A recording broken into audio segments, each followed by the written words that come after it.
निम्नलिखित बातें माता के गर्भ में ही निश्चित हो जाती हैं। 1. व्यक्ति कितने साल जिएगा।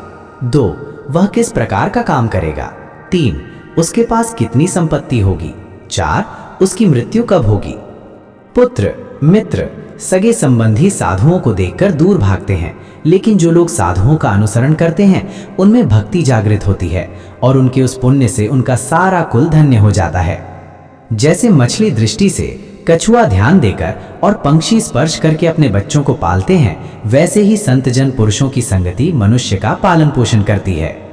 जब आपका शरीर स्वस्थ है और आपके नियंत्रण में है, उसी समय आत्म साक्षात्कार का उपाय कर लेना चाहिए, क्योंकि मृत्यु हो जाने के बाद कोई कुछ नहीं कर सकता है। विद्या अर्जन करना ये एक कामधेनु के समान है, जो हर मौसम में अमृत प्रदान करती है। वो विदेश में माता के समान रक्षक एवं हितकारी होती है, इसीलिए विद्या को एक गुप्त धन कहा जाता है। सैकड़ों गुण रहित पुत्रों से अच्छा एक गुणी पुत्र है, क्योंकि एक चंद्रमा ही रात्रि के अंधकार को भगाता है, असंख्य तारे ये काम नहीं करते। एक ऐसा बालक जो जन्मते वक्त मृत था, एक मूर्ख दीर्घायु बालक से बेहतर है। पहला बालक तो एक क्षण के लिए दुख देता है, दूसरा बालक उसके माँ बाप को जिंदगी भर दुख की अग्नि में जलाता है। ये बातें व्यक्ति को बिना आग के ही जलाती हैं। एक छोटे गांव में बसना जहां रहने की सुविधाएं उपलब्ध नहीं। 2. एक ऐसे व्यक्ति के यहाँ नौकरी करना जो नीच कुल में पैदा हुआ है। 3. अस्वास्थ्यवर्धक भोजन का सेवन करना। 4. जिसकी पत्नी हरदम गुस्से में होती है। 5. जिसको मूर्ख पुत्र है। 6. जिसकी पुत्री विधवा हो गई है। वह गाय किस काम की जो ना तो दूध देती है ना तो बच्चे को जन्म देती है। उसी प्रकार उस बच्चे का जन्म किस काम का जो ना ही विद्वान हुआ ना ही भगवान का भक्त हुआ। जब व्यक्ति जीवन के दुख से झुलसता है, उसे निम्नलिखित ही सहारा देते हैं।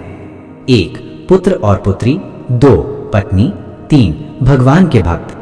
ये बातें एक बार ही होनी चाहिए। 1. राजा का बोलना। 2. विद्वान व्यक्ति का बोलना। 3. लड़की का ब्याहना। जब आप तप करते हैं तो अकेले करें, अभ्यास करते हैं तो दूसरे के साथ करें, गायन करते हैं तो 3 लोग करें, कृषि 4 लोग करें, युद्ध अनेक लोग मिलकर करें। वही अच्छी पत्नी है जो शुचिपूर्ण है, पारंगत है, शुद्ध है, पति को प्रसन्न करने वाली है और सत्यवादी है। जिस व्यक्ति के पुत्र नहीं है उसका घर उजाड़ है, जिसे कोई संबंधी नहीं है उसकी सभी दिशाएं उजाड़ है। मूर्ख व्यक्ति का हृदय उजाड़ है, निर्धन व्यक्ति का सब कुछ उजाड़ है। जिस आध्यात्मिक शीख का आचरण नहीं किया जाता वो जहर है। जिसका पेट खराब है उसके लिए भोजन जहर है। निर्धन व्यक्ति के लिए लोगों का किसी सामाजिक या व्यक्तिगत कार्यक्रम में एकत्र होना जहर है। जिस व्यक्ति के पास धर्म और दया नहीं है उसे दूर करो। जिस गुरु के पास आध्यात्मिक ज्ञान नहीं है उसे दूर करो। जिस पत्नी के चेहरे पर हरदम घृणा है उसे दूर करो। जिन रिश्तेदारों के पास प्रेम नहीं उन्हें दूर करो। सतत भ्रमण करना व्यक्ति को बूढ़ा बना देता है। यदि घोड़े को हरदम बांध कर रखते हैं तो वो बूढ़ा हो जाता है। यदि स्त्री उसके पति के साथ प्रणय नहीं करती हो तो बूढ़ी हो जाती है। धूप में रखने से कपड़े पुराने हो जाते हैं। इन बातों को बार बार गौर करें। सही समय, सही मित्र, सही ठिकाना, पैसे कमाने के सही तरीके, पैसे खर्चा करने के सही तरीके, आपके ऊर्जा स्रोत। द्विज अग्नि में भगवान देखते हैं, भक्तों के हृदय में परमात्मा का वास होता है। जो अल्पमति के लोग हैं वो मूर्ति में भगवान देखते हैं, लेकिन जो व्यापक दृष्टि रखने वाले लोग हैं वो ये जानते हैं कि भगवान सर्वव्यापी है।